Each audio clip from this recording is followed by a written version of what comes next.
来是台南一个女学生，讲伊细厝，也毋过平常时真罕哩伫个厝，但是6、7月电费竟然是高达3400块。原来是厝头家甲调关电费到每一度7块9，伊感觉真无合理。不过厝头家煞甲回应讲，电费是安尼收，真佛心呢，无趁钱呢。但是算算咧，市面上细厝的行情，一度大约是5块，讲收价7块9。有影是比人较贵。电表一直咧胖，对租厝人来讲，胖愈紧，电费就愈伤。台南一位查某学生伫咧迪卡尔的铺文，6、7月电费小单就要3400，讲伊大部分时间伫咧学校内底，假日嘛无伫咧租厝所在，先怎会遮尔贵？原来甲这张广告有关系。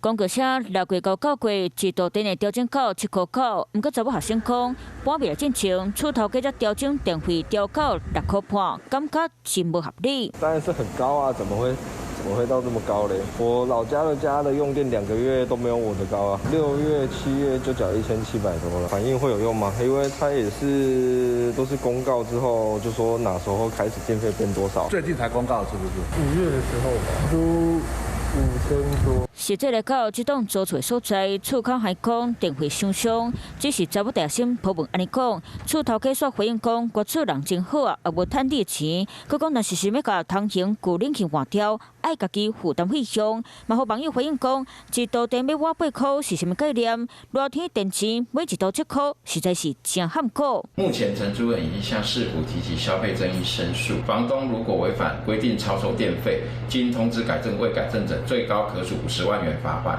到底电费爱偌济才合理？台电今年5月指出，热天家庭平均用电超413度，换算每一度电是3块7。而市场普遍租厝，每一度电平均计售伫咧5块左右，7块9明显比行情贵。不过台电一直咧了钱，正伊嘛伫咧114年中央政府总预算案编2000亿保护台电，确保饮食经营稳定上电。